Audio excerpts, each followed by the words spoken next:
예, 깊이 고민하겠습니다. 네. 다음은 영예인 의원님 질의해 주시기 바랍니다. 네, 이호영 차장님께 질문 드리겠습니다. 네, 차장입니다. 네, 2달 전에 차장님께서 직접 하신 말씀이신데요. 박현수 피의자 전환되면 그때는 바로 인사조치하겠다라고 답변을 하셨습니다. 피의자 입건 언제 됐는지 기억하시죠? 3월 4일입니다. 언제 인사조치하실 겁니까?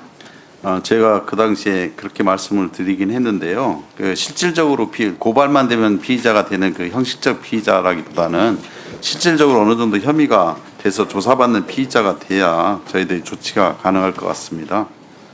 그러니까 아까 양분한 의원님께서 경찰이 정말 진정으로 국민의 경찰로 거듭나기 위한 노력을 하고 있냐라고 물어보시는 거예요. 하여튼 본인이 혐의만 국회에 나와서 말하는 것도 지키지 못하시면서 무슨 혁신을 하고 있다고 이야기하십니까? 제가 12.3 내란 이후에 지겹도록 물어봤지만 다시 여쭤보겠습니다. 임정주, 전창훈, 이현일, 주진우, 임경우, 강상문 이 사람들은 명백하게 지휘 권한과 책임이 있었고 국회 통제부터 체포적 가동까지 위법한 지시에 적극적으로 협력했던 경찰 간부들입니다. 이 중에 한 명이라도 직위해제된 사람 있습니까? 지금 윤순영 치안감하고 국회 경비대장 그다음에 네, 알고 있습니다. 네, 조지호, 직위해제 김봉식, 했고요. 예. 윤승영, 목탁태 나머지 이렇게 인원- 넷 제외하고는 나머지는 아무도 직위해제된 사람 없는 거 아닙니까? 나머지는 다 인사조치를 했고요. 인사조치 어떤 거요? 다른 곳으로 뭐 지방으로 발령됐다고요? 발령이나 교육관으로 그게 발령. 인사조치입니까? 그게 내란에 가담한 일단 사람들한테 책임을 묻는 거예요? 어느 정도 협의가 돼야 직위해제나 최선을 다하고 조치하는 있다고 것이지. 아까 하셨잖아요. 국민의 경찰로 거듭나기 위해서, 신뢰를 회복하기 위해서. 도대체 무슨 최선을 다하고 계십니까? 군 간부들은 기소되기 전에 다 직위해제 됐습니다. 이러니까 국민들이 내란죄 수사를 경찰이 적극적으로 할 수 있겠냐, 내부에 내란에 가담했던 사람들을 적극적으로 끊어낼 수 있겠냐, 쇄신할 수 있겠냐라고 묻고 있는 겁니다. 이분들이 근데 이게 벌써 본격적으로 몇 달째입니까, 차장? 본격적으로 조사를 받아야 되고요. 단순히 참고인 조사만 받은 상황도 있기 때문에 그걸 일률적으로 지금 뭐 직위해제나 뭐 대기나 이렇게 이 하기는 박현수 어렵습니다. 서울청장이 이 자리로 간 거부터 문제 제기가 계속 있었습니다. 근데 그것도 차장님이 인사하신 거잖아요, 결국에는. 네, 결국은 뭐 네, 그렇게 그래서 하는데요. 정부 인사긴 하지만 서울청장이 예. 내란에 가담한 사람이 내란과 관련된 수사를 책임지는 그런 이상한 일들도 벌어지게 되는 겁니다. 또 의원이 걱정 안 하도록 그 혐의 입증되면 바로 인사 조치하겠습니다.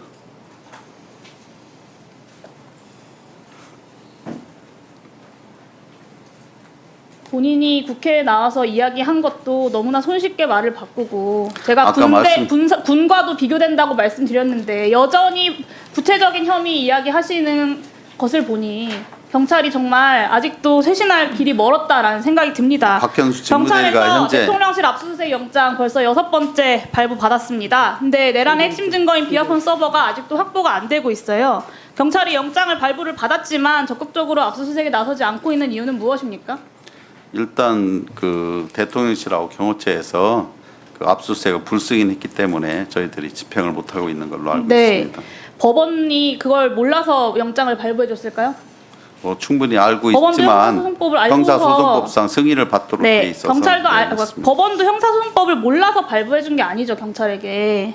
국가의 중대한 이익을 해하는 경우에만 책임자가 압수수색 승낙을 거부할 수 있다라고 규정을 하고 있습니다. 그럼에도 불구하고 압수수색 영장이 나왔다는 건 이 사안이 국가의 이익을, 중대한 이익을 해하는 경우에 해당하지 않는다고 법원은 보고 있는 겁니다. 그 판단을 1차적으로 법원이 한 거예요. 형사소송법보다 위에 있는 것이 헌법상의 상권분립의 원칙 아닙니까? 법원이 발부한 영장의 집행이 이루어지지 못하는 지금의 상황 자체가 저는 일종의 위헌 상황이다라고 판단합니다. 경호처의 유권 해석이 사법부의 판단보다 우위에 있을 수 있습니까?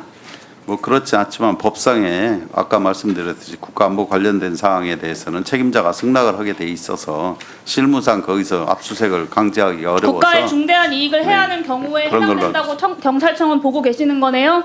저희들이 보고 안 보고 문제가 아니라요. 그쪽에서 승인이 돼야 아니요. 됩니다. 그 형사소송법상 말씀하신 내용에도 국가의 중대한 이익을 해하는 경우에만 압수수색의 승낙을 거부할 수 있다라고 되어 있잖아요. 근데 거기에 순순히 불승낙 사유서 하나 받아와가지고 우리는 이거 불승낙 사유서 받았기 때문에 어쩔 수 없다라고 하는 건 압수수색 영장 거부가 국가의 중대한 이익을 해하는 경우다라고 경찰도 동의하신다는 의미죠. 뭐 동의하는 건 100% 동의하는 건 아니고요. 그쪽에서 책임자가 그러니까요. 국가안보에 포기하고 압수수색 포기하고 소득 없이 빈손으로 돌아올 것이 아니라 압수수색 집행 방해하는 경호처 직원들 공무집행 방해로 체포하고 비아폰 서버 확보하기 위한 노력을 하셨어야 되는 거 아닙니까? 근데 그래서 지금 경호처하고 지금 협의를 통해서 일부 수사에 협의는 필요한 자료를 벌써 몇 받기로 했습니다. 차례입니까? 이미 제출에 협조할 거다 경호처가라는 근거 네, 없는 믿음을 그렇습니다. 가지고 아니, 근거 지금 없는 그렇게 믿음이죠. 협의하고 있습니다. 이미 제출하는 대통령실에 것으로 일주일 넘게 협의하고 경찰이 있습니다. 지금 시간을 벌어주고 있는 것 아닙니까? 뭐 그런 건 아닙니다. 이거는 명백하게 원칙에 어긋나는 소극적인 영장 집행이고요. 증거인멸 시도를 용납하고 용인하는 봐주기 수사라고 볼 수밖에 없습니다.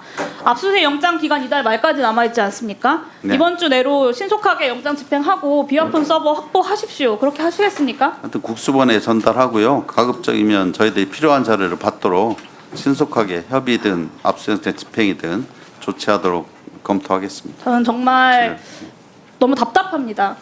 내란에 가담했던 경찰 간부들은 끝까지 품고 가겠다. 내란 수계의 혐의를 입증한 핵심 증거들은 가능한 한 늦게 확보하겠다. 이게 경찰의 수장이 국회에 나와서 할 이야기는 저는 아니라고 생각하고요. 뭐 제가- 대선 이후에 경찰을 쇄신하고 내란 세력들을 청산하는 과정에서 이호영 차장도 반드시 책임을 지셔야 할 겁니다. 행안부 차관님 네, 질문 차관입니다. 드리겠습니다. 2025년 보통교부세 산정할 때 현금성 복지 페널티 제도 때문에 85개 시군이 최대 수십억에 이르는 교부세를 삭감당했습니다. 이 관리 미흡과 모호한 분류 기준으로 억울하게 페널티를 받은 지자체도 상당수가 됩니다. 저는 이 다수의 지자체에서 페널티를 아예 폐지해야 된다라는 목소리도 나오고 있는 것으로 알고 있고, 애초에 이 페널티를 만들 때 제가 한 2년, 3년 전부터 계속해서 반드시 문제가 될 것이다라고 지적을 했던 내용입니다. 애초에 현금성 복지를 할지 말지는 지방정부의 고유의 권한이고, 지자체의 복지 정책을 검열하고 불이익을 주겠다라고 하는 것 자체가 어불성설이에요. 제도 도입 초기에 지자체 52곳 중에 3곳 빼고 모두가 다 반대 의견 제출했던 거 알고 계시죠? 예. 근데 그럼에도 불구하고 이렇게 강행한 이유가 무엇입니까? 재정의 지속 가능성도 고려했습니다. 재정의 지속 가능성을 고민하는 정부가 그렇게 부담스러워하고 해석 펑크 내고 합니까? 저는 야당 대표의 대표적인 정책에 대한 견제, 정권의 입김 말고는 설명할 수 없다고 생각합니다. 애초에 현금성 복지 페널티는 청년 기본소득 같은 풀뿌리 고용복지 정책 위축시키려는 어떤 의도 말고는 아무런 정책적 효과가 없어요. 합리성도 없습니다. 그리고 실제로 피해를 보고 있는 지자체들도 많고, 그 지자체의 피해는 결국 그 지역의 주민들에게 돌아가게 되는 겁니다. 저는 새로운 정부에서 현금성 복지 페널티 제도 반드시 폐지해야 된다고 보는데 차관님 의견 어떠십니까? 고민해 보겠습니다. 덧붙여서 억울하게 페널티를 받은 지자체는 구제할 필요가 있다라고 저는 생각이 되고, 이 통계목 오류는 없는지 재정 검토 좀 부탁드리고요. 점검 결과를 바탕으로 보통교부세 재산정하는 것까지 검토해 주십시오. 책임자가 어떠냐고 뭐 교부세 산정은 어쨌든 여러 예산 절차에 따른 것인데 아마 어려움이 있는 것으로 제가 알고는 있습니다. 검토를 부탁드린다고 누구 이름으로 네. 보자는 거예요? 감사합니다.